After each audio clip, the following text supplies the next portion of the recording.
لبيك اللهم لبيك لبيك لا شريك لك لبيك إن الحمد والنعمة لك والملك لا شريك لك. بسم الله الرحمن الرحيم والصلاة والسلام على رسول الله. Assalamu alaikum wa rahmatullahi wa barakatuh. May peace and blessing of Allah subhanahu wa ta'ala be upon you all. Welcome back to another episode, Hajj, the journey of a lifetime. Alhamdulillah, by the wills and permission of Allah Azza wa Jal, we have been discussing beautiful topics in the previous episode. But today, bi'idhnillah ta'ala, we're going to indulge into the ruling of Umrah and Hajj, bi'idhnillah ta'ala. And with us, we have our beautiful Sheikh, Dr. Muhammad Salah. Assalamu alaikum. Wa alaikum assalam wa rahmatullahi wa barakatuh. Thank you for inviting me. Indeed, it's a great pleasure. Barakallah feek, Sheikhna. Indeed, the more pleasure for us to have you around and to benefit from your knowledge. Allah subhanahu wa ta'ala mentioned, فَذَكِّرْ فَإِنَّ الذِّكْرَ تَنْفَعُ الْمُؤْمِنِينَ. Your reminders actually reminding ourselves and the viewers out there. Sheikh, linking the session, of course, with the episode. Allah subhanahu wa ta'ala mentioned in the Quran, وَأَتِمُّ الْحَجَّ وَالْعُمْرَةَ لِلَّهِ. True. And complete the Hajj, the Umrah and the Hajj for Allah Azza wa Jal. Speaking to many people when they ask about the ruling of Umrah and Hajj, because these two have been mentioned in the very same verse. And it seems over here, when we look at it, it seems obligatory. And some people believe that the individual Umrah that we do is obligatory as well. Some believe that it is something that is Sunnah. Sheikh, I would like you to elaborate on that one so I can benefit myself. Alhamdulillah wa salatu wa salamu ala nabihi wa mustafa wa ba'd. This verse is of Surah Al-Baqarah, in which Allah the Almighty begins by saying, وَأَتِمُّ الْحَجَّ وَالْعُمْرَةَ لِلَّهِ. Complete both Hajj and Umrah for Allah. Okay. The scholars understood this command as that both Umrah and Hajj are compulsory. Okay. Because Allah the Almighty commanded both. And some of the ulama and the scholars perceive Umrah as nafila. Okay. And what is compulsory once in a lifetime is Hajj. Because the Messenger of Allah, peace be upon him, said during the farewell Hajj, in his farewell speech, أيها الناس إن الله كتب عليكم الحج فحجوا. نعم. O people, indeed Allah has ordained Hajj upon you, so you should perform Hajj. And when one of the companions said, O Prophet of Allah, أفي كل عام, shall we perform Hajj every year?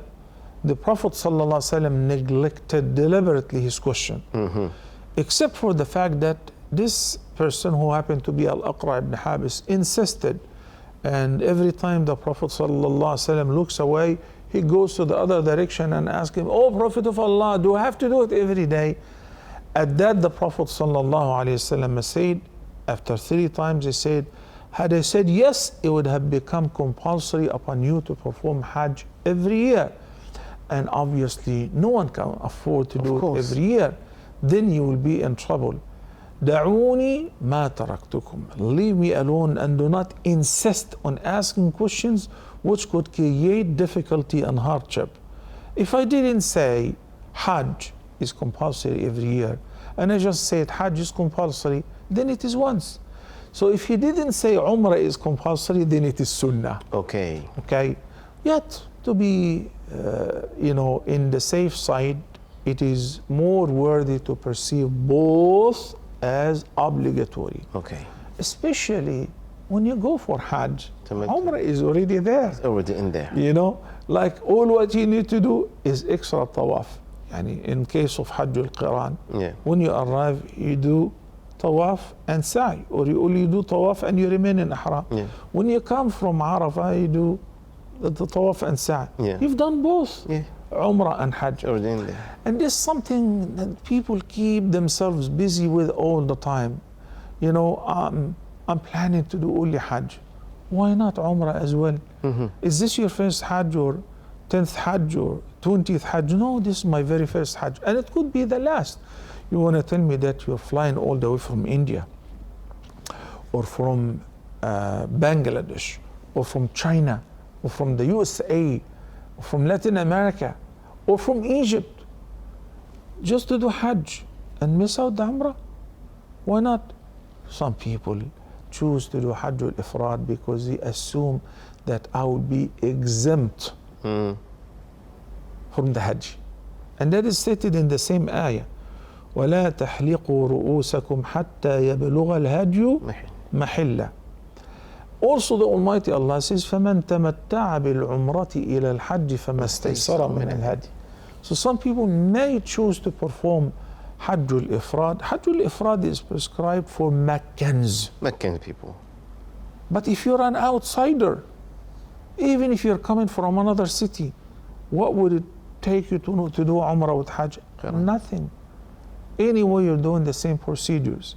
So you should look at the ayah as, even if you go with the opinion which says Hajj is compulsory and Umrah is recommended, it's recommended and it is there. So go ahead and do it. The Messenger of Allah said in the sound hadith which is collected by Imam Tirmidhi, may Allah have mercy on him, تابعوا بين الحج والعمرة فإنهما ينفيان الفقر والذنوب. نعم. So according to the hadith, the Prophet ﷺ didn't neglect the Umrah though. He said follow up on performing Hajj after Hajj, Umrah after Umrah, not necessarily every year. Yeah. But you know, you've done Hajjatul Islam, which is compulsory once in a lifetime. It doesn't mean to forget about Hajj. Okay. You have the means, you have access to go, Bismillah. Likewise with the Umrah, and people would have more access to perform Umrah than the Hajj, because Al-Hajj Arafah, it's only once a year. While the Umrah, all year round, day and night. The Messenger of Allah, peace be upon him, said, don't you prevent anyone from performing tawaf around the house, day or night. So you can do Umrah at any time.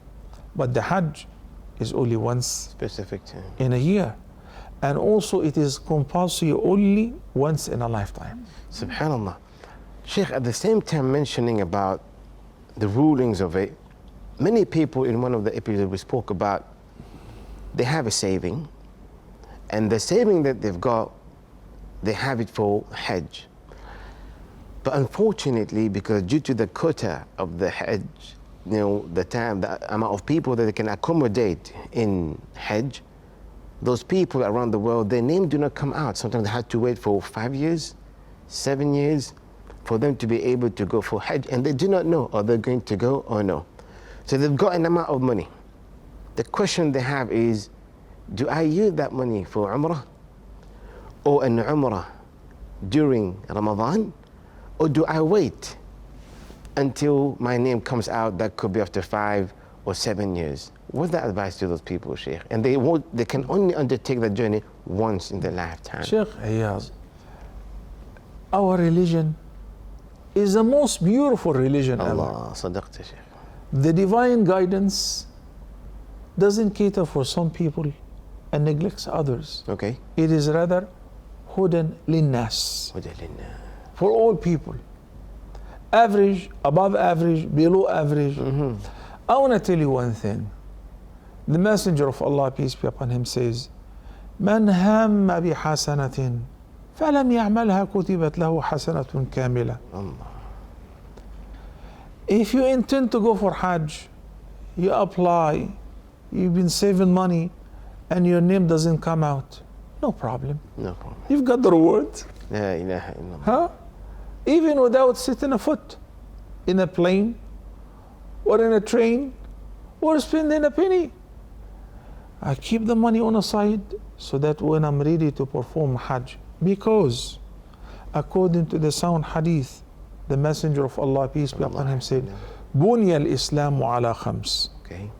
You know, we were talking about the difference between Umrah and Hajj and whether Umrah is compulsory or recommended. Okay. One of the proofs that those who say it's only recommended, how the Messenger of Allah said Islam is based on 5 pillars. Shahadati an la ilaha illallah anna Muhammad Rasulullah, the kalima. Iqam as-salah, establishing the prayers. Ita is-zakah, paying the due alms. Fasting during the month of Ramadan. وَحَجِّ الْبَيْتِ لِمَنِ اسْتَطَاعَ إِلَيْهِ سَبِيلًا.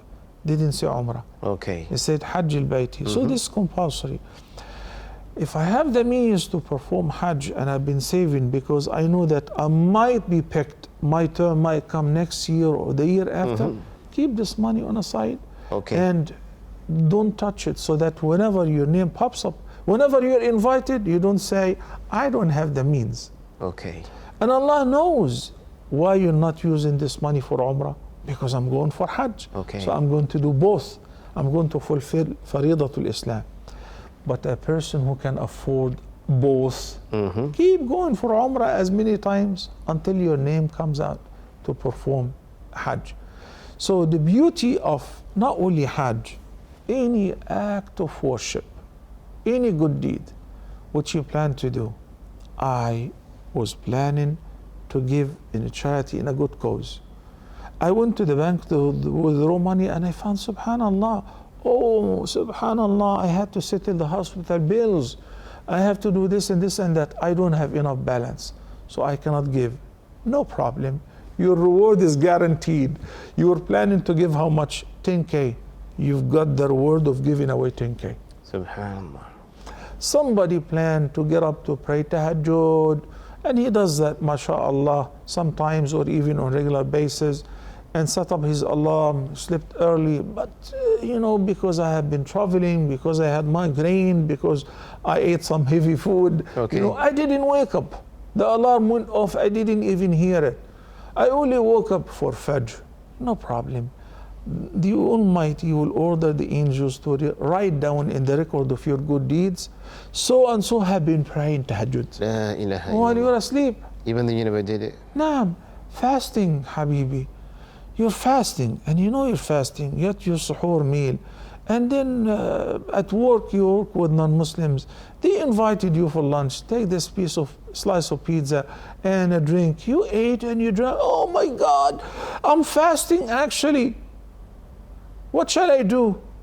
Simply resume fasting. أطعمه الله وسقى. It's a gift. Allah give you the food and the drink. So that doesn't affect my fasting. I wouldn't have to make it up. No, you don't have to make it up. The Almighty wants from you this. Allah. Not the stomach. This, the heart. The heart. The heart, the sincerity. And that's why some people do give in a charity and it's not accepted. Is it? Why? Because the heart was not aiming at Allah and His word. It was aiming at worldly purposes. People would say he's generous, or I will write it off my tax, or anything that is worldly. But if I'm giving it with sincerity from my heart, mashallah, stop counting. Not only al-hasanatu bi'ashri amthaliha, or كمثل حبة أنبتت سبع سنابل في كل سنبلة 100 حبة, 700 times more. No, there is وَاللَّهُ يُضَاعِفُ لِمَنْ يَشَاءُ. Allah will continue to augment and multiply the reward as many, many times as it pleases Him, for whomever He is pleased with. It's all about sincerity. Sincerity. So, you want to go for Hajj, but you don't have the means, no problem. You went for Hajj. Subhanallah. I would love to go for Umrah, but I don't have the means.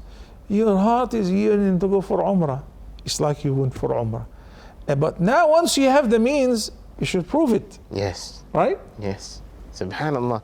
Sheikh, did that actually bring us to one of the stories in the Quran, the expedition of Tabuk? True.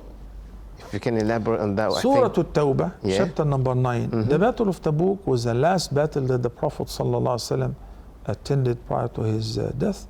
And it was on the 9th year after the migration.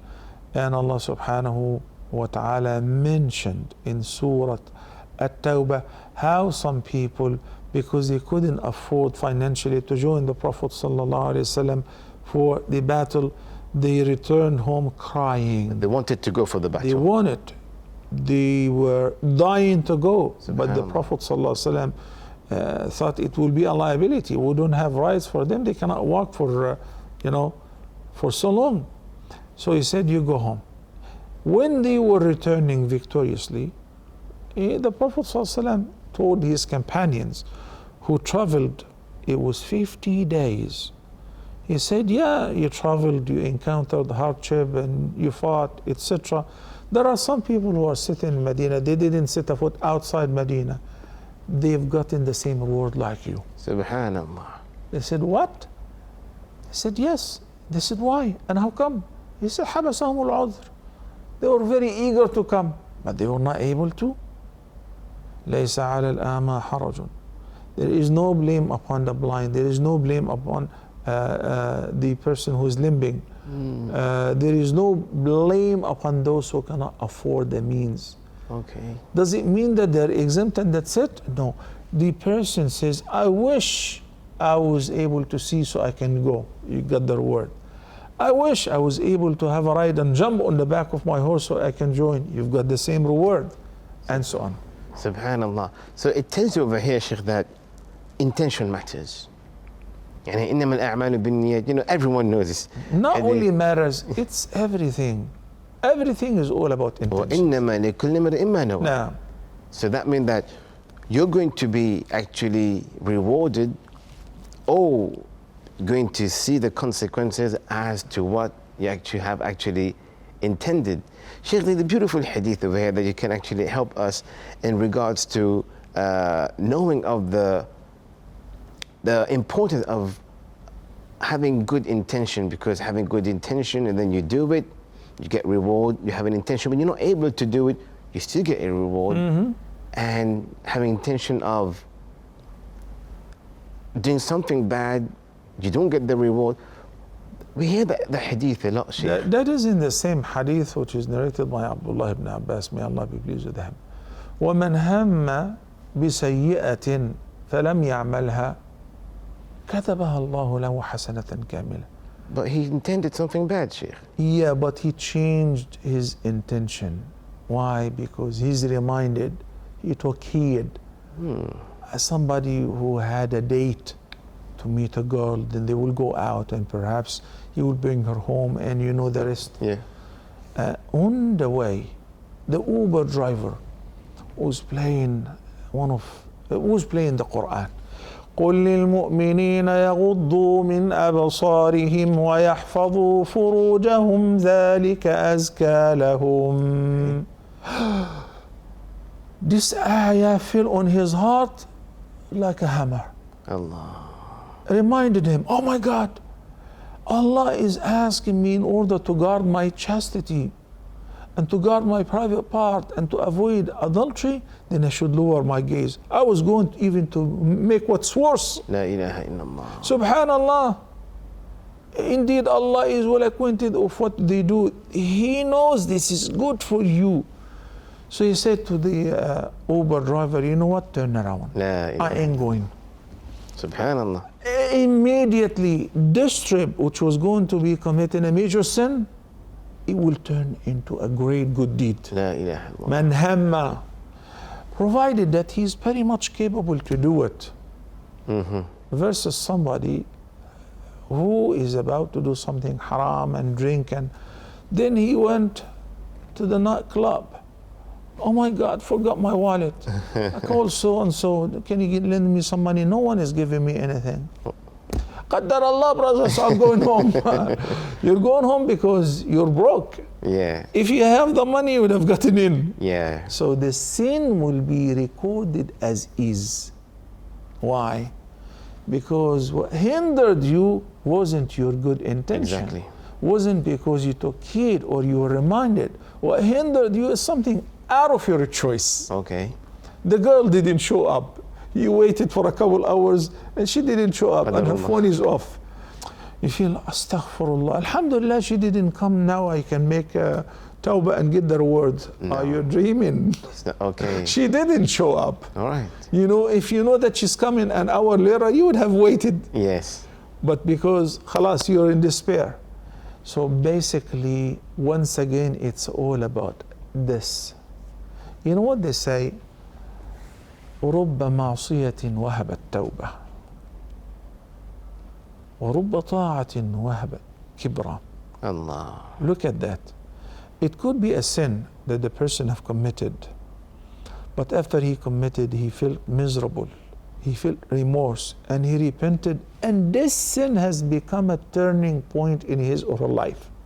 So the person had become, subhanallah, a very sincere and a true believer. It was all because of the sin that he committed, and he felt miserable afterward and felt remorse. And sometimes a person is doing a great act of worship, but you know, it makes the person feel this kind of superiority, pride, you know, like guaranteed that he's saved. And that's why I feel very bad when somebody says, I've done 17 Hajj. Or somebody meets me in Mecca or Medina and says, how many Hajj have you done? This is my 7th Hajj. Okay. I don't know you. I mean, we're not like friends that you have to tell me you've done 7 Hajj or 10 Hajj 10 times and consecutive year. And always I travel with this company. It is like, you know, super luxurious. It's a deluxe package. You know how much it costs? It's like, excuse me, why are you telling me this? Why are you telling me this? Why are you telling me how many Hajj have you performed? Every time any person asks me how many Hajj you've done, I say, Wallahi, if I know how many have been accepted, I would love to tell you, but I don't. Allah. So I cannot tell you whether even if it is just 1 Hajj. Subhanallah, subhanallah. Jazakallah khair, barakallah fiqh. We ask Allah subhanahu wa ta'ala to always to make us have ikhlas and sincerity in our intention bi-idhnillah ta'ala. Dear viewers, bi-idhnillah ta'ala, we'll take a short break. Stay tuned, we'll be right back. Assalamu alaikum wa rahmatullahi wa barakatuh. اللهم لبيك لبيك لا شريك لك لبيك.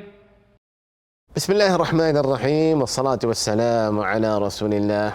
Welcome back, and may Allah subhanahu wa ta'ala bless you for your patience.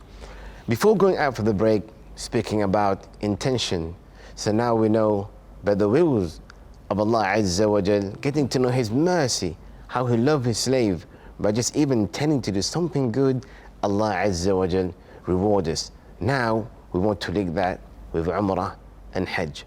Many people start to think, who are those who are eligible to go for Hajj? Can I bring my baby for Hajj? Can I bring my father who's very old on a wheelchair for Hajj? Do I need to accept Islam to go for Hajj? Or wait until I reach the age of puberty? With us, inshallah, we have Dr. Sheikh Muhammad Salah, who's going to emphasize upon this bi-idhnillah ta'ala. Tafadhal, Sheikh. Barakallahu feekum. So we said Hajj is compulsory upon every Muslim provided they can afford the means. In the hadith, لمن استطاع إليه سبيلا.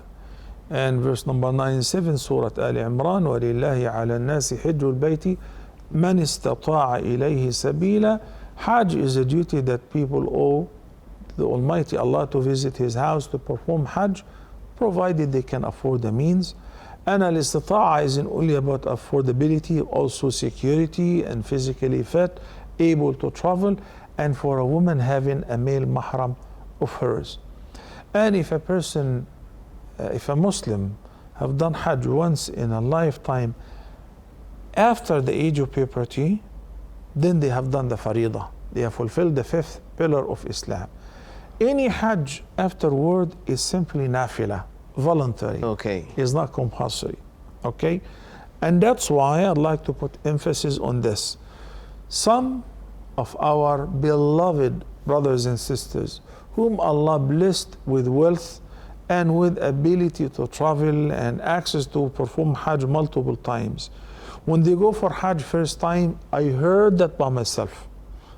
They say, Sheikh, don't worry about it. I know I'm going to do a lot of mistakes this time. I came this time to check it out. Next time I will do it better. Let me share with you something very important and amazing. The faridah is better than 1,000 nafilah. Definitely. You know, there is no comparison. Al-faridah is fulfilling what Allah has ordained.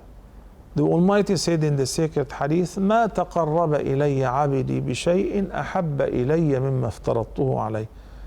There is nothing that my servant can do to come close to me better than fulfilling what I have ordained upon him.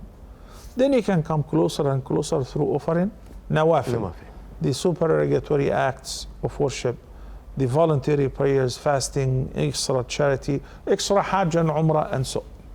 So the very first Hajj is what counts as the faridah. Pay close attention to it. Learn all the ahkam prior to traveling. Learn what is the mahzurat during ihram, restricted acts, in order to avoid it. Learn where to assume the intention of ihram. Learn when to perform tawaf or sa'i or and how to take advantage of the time and make dua. This is very crucial. Okay? So the conditions for Hajj, Islam. Okay.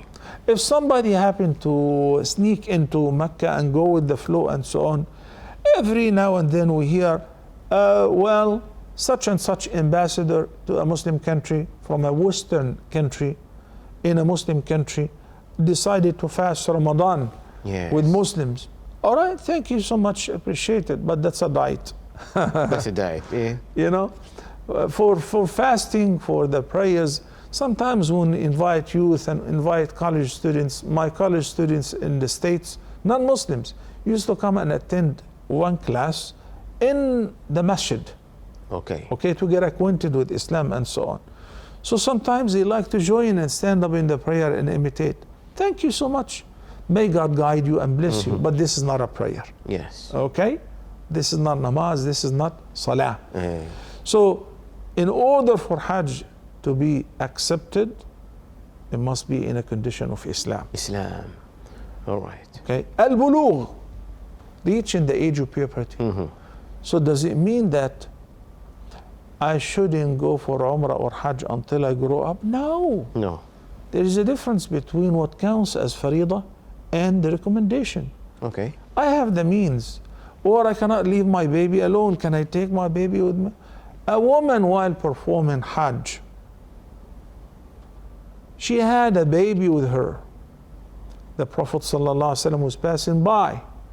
So she raised him, she said, Ya Rasulullah, O Prophet of Allah, Ali hada Hajj, would Hajj of this child be accepted? He said, yes, walaki ajr, and you will be rewarded because you're bearing him. Allah, subhanallah. And there is a difference between it's valid and you will be rewarded, and does this fulfill the mandate of fulfilling Hajj once in a lifetime? No. Okay. It must be after reaching the age of puberty. So if mashallah your parents were well off and they have escorted you for Hajj so many times before you reach the age of puberty. What is the age of puberty? For a boy or a girl, experiencing wet dreams. For a girl, the menses. If any of these signs are not showing, then deepening the voice. For a man, growing certain hair, and you know. And the most obvious sign for girls is the menses. The menses, yeah. After reaching the age of puberty, you go for Hajj once, you fulfilled the faridah. Those who are locked up, you know, serving sentences in the prison, as long as they're in the prison, they're not required to perform Hajj. In the past, there was slavery. You know, they're owned by others. They don't have the liberty of going for Hajj. And that's why Allah says, لا يكلف الله نفسا إلا وسعها. Allah does not lay any commandment on any person beyond their capacity. So that's okay. They're exempt. Okay. Okay. An istita'a means financial capability and physical ability and security. Okay. 3 components. So, do I have to borrow in order to go for Hajj? Absolutely not. You don't. Okay. What about if I'm making 100K a year and I have 20K, Hajj will cost 30K. In order to go for Hajj, I'm short of 10,000. My brother, my friend, my employer is willing to give me the difference, provided I will pay on installment later on. Is it permissible? Permissible. Okay. There is a difference between mandate and permissibility. Okay. So if you don't have the exact amount, you're exempt. Not only the exact amount, you have to have the exact cost of Hajj, in addition to sparing some money for your family. When you're gone, they don't have to beg. Exactly. Okay? Don't put yourself in tight conditions. Then it becomes mandatory. So true. But borrowing is not required. But Sheikh, I can make it. I have enough means. In addition to my job, my salary is very decent. I'm afraid if I postpone it till next year, something will happen. So I also have some money invested here and there, but I don't have my hand on the cash. So can I borrow the difference where I know for certain I'm able to settle it in a matter of a few months or in installment? Yes, that is permissible. Okay. And that applies not only for Hajjatul Islam or the first Hajj or the mandatory Hajj, Umrah, voluntary, compulsory, you name it. Sheikh, speaking about whenever you owe someone, and this is the haqq bani Adam, this is the rights of the human beings, and we know Hajj, the rights of Allah Azza wa Jal. Sometimes we have people, Sheikh, they can go around the world and they've got loans, all right? Because the loan that they have nowadays are being paid in installments. It's not that the lender has said you have to give me that money in within 2-3 months. They're okay. They're having their small money, they're going around the world, holiday. But Sheikh, when it comes for Hajj, they have a concept that if I have a loan, I can't go for Hajj. So they use that excuse as I can't go for Hajj until I've paid off my house, my car, education for my children. What's your advice to these people? Are they right or they wrong? Hajj and Zakah Is in.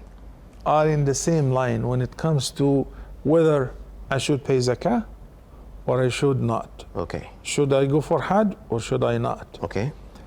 Is your loan due right now entirely, or it's spread over a period of years on installment and you're capable to, and then you have a surplus, Okay. right? So there is a personal assessment of each individual situation, Okay. right? Because not every loan is the same. Okay. I have a loan, I needed to buy a car. And my work deducts like, $100 every month from me. Most people actually buy their cars, their residences, their houses through taking loans. Maybe financed by owner, maybe by your job, by your employer. So you are at ease. Meanwhile, you have the saving, which is sufficient to go for Hajj, or above the nisab, so you should pay zakah. You don't say, but I owe 50K. Yeah, but you already have money. You could have paid the entire money and still have the nisab to pay zakah, or still have the means to go for Hajj. Then it is compulsory. Subhanallah. So at that moment.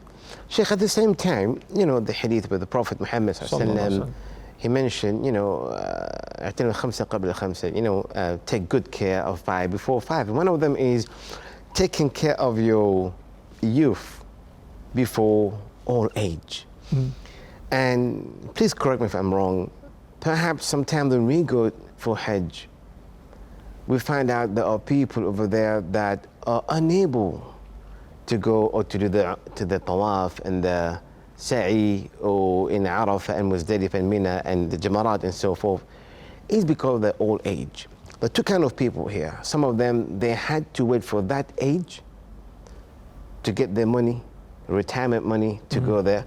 And some people deliberately, they waited for retirement. When they are into that state, now we're going to go for Hajj. What's advice to these kind of people, Shaykh? In the beautiful hadith which is narrated by Abdullah ibn Umar, may Allah be pleased with him, اغتنم خمسا قبل خمس. Take advantage of 5 conditions before you're seized by their opposites or 5 other conditions. Take advantage of your youth before you get old. Yes. اغتنم شبابك قبل هرمك. نعم. No doubt that many of us have seen or have done this. Push some people on wheelchair while performing Umrah, Tawaf, or Sa'i, going to Arafah. and we encountered a great deal of hardship. Yes. Why wait until you are in this condition? Because sooner or later, you will get there. You know, as I was coming, I was at the airport, the gates, long distances, walk. I was thinking about it, subhanallah. Then you see somebody on a wheelchair, you say, this person must be, one day he was young and he was running between the gates, he was very active, and now, lacking mobility, people have to push him in a wheelchair, pick him up, put him on the seat, and so on. So I was thinking about this stage which will come. Yani definitely it will come. So why don't you take advantage before you are confined to a wheelchair, before you have a medical condition which will prevent you from going, or you have a financial condition which is restrained and it will be extremely difficult for you to go. Take advantage. غِنَاكَ قَبْلَ فَقْرِكَ. Okay. Take advantage of your richness and your wealth, your well-off condition before you turn poor. What do you mean turn poor? It happens. You know, 2008 mortgage crisis. Millionaires in the USA became poorionaires. La ilaha illallah. They lost everything. There was a rise in the suicide rate among millionaires. Subhanallah. According to the CNN, 25% have taken their lives La ilaha because they illallah. lost their money. You know, for a believer, alhamdulillah, it's from Allah. This is a blessing, and if I lose it, it's a test. I know what to do, I'm patient. For a believer, when it comes to visiting Allah's house, we don't talk about, you know, trying to find an excuse not to go. We're talking about even if you've done Hajj before, اجعل أفئدة من الناس تهوي إليهم. The true believers' hearts yearn to go for Hajj and Umrah over and over and over. Every single time a person performs Hajj before they leave, or Umrah in Ramadan, like this Ramadan, I hear people say, oh Allah, bring me here again and again and again. Yes. Oh Allah, I hear people saying, oh Allah, bring me here every year as long as I live. So there is a difference between the ahkam, which is who is required to do what, and between people who have experienced Hajj and Umrah and they say, you know what, if I have any money, I would rather go for Umrah. If I made any saving, and I know people keep saving every year so that they can go for Umrah Ramadan, because they cannot afford to go for a Hajj. Especially that the Prophet ﷺ said to one of the lady Ansar, why didn't you perform Hajj with us? She said, I didn't have ride. My husband only had one camel and he left with my son. He said, never mind. When it comes to Ramadan, perform Umrah in Ramadan, since performing Umrah in Ramadan is equivalent to performing Hajj with me. Allah. With the Prophet ﷺ. Oh, does it mean that I can just go for Umrah and skip Hajj? Hajjatul Islam is different, which is the first Hajj, the compulsory Hajj. You have to go during the Hajj season, stand on Arafah on the 9th day of the month of Dhul Hijjah, and do all the procedures, fulfill all the pillars and the rituals and the manasik for Hajj. You have the means, Bismillah, proceed on. You're short of a little bit of fund and you can take a loan and you're able to pay it off on time, Bismillah, proceed on. Take advantage of being young, of being physically fit, of being healthy, of having the means before you lose any of that, because the time changes. Subhanallah. Shaykh, and that may apply to every ibadah. Of course. Subhanallah, you know, looking at the taking care of your richness before poverty, you know, your health before your sickness, and your youth before your old age. That apply to, that's what sometimes when you think about it, because nowadays you find that the youth, they may feel that, okay, now I'm young, I'm going to get indulged into sports. That's okay, that's fine. But the concept of, oh, I'm young now, I'm able to go to the masjid walking. I'm young now, I'm able to wake up for Salat at-Tahajjud. And now my brain is free of stress.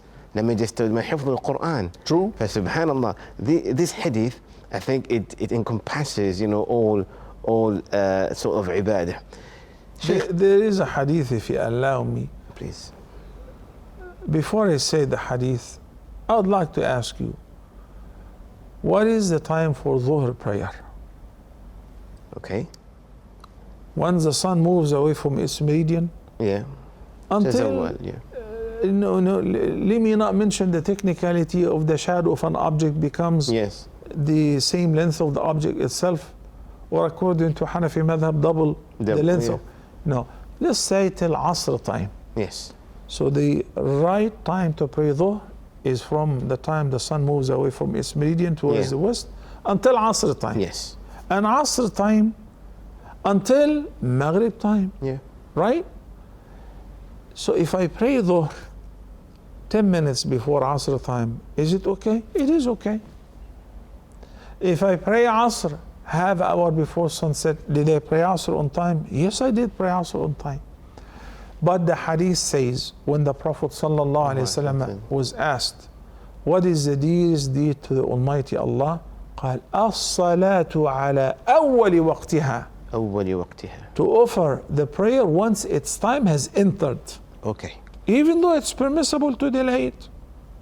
But to pray it on time at the earliest part of its time, that is the dearest to the Almighty Allah. You have the means, do not hesitate to apply for Hajj. Do every possible way to get there. Because I've lived for 30 years, 35 years after the age of puberty. I've committed tons of sins. You go for Hajj, that is all erased. Subhanallah.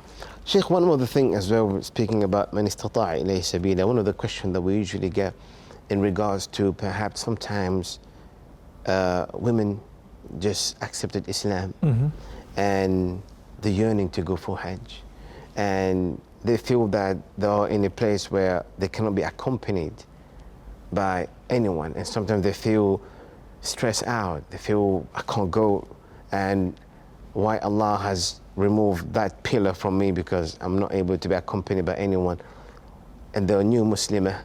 And what's the advice to those new Muslimah, Sheikh, in regards to intention as well? What happens when a person, let's say a woman, is having her menses?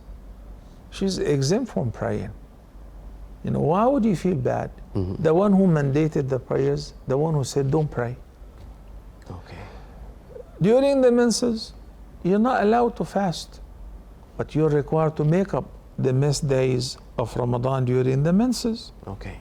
You don't have the nisab, you don't give zakah, you're exempt. Subhanallah. You may be eligible to receive zakah. This is how it is. This is Allah's decree.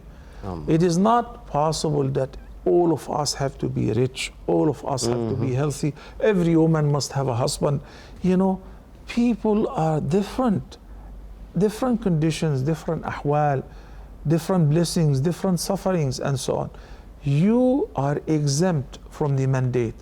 But I still want to go. Well, Imam Malik and Imam Shafi'i said it is permissible for a woman who doesn't have a mahram to travel for Hajj or Umrah if she travels among a safe company, Trustworthy. convoy, a trustworthy company, you know, whether family members or not mahram, or people from the community.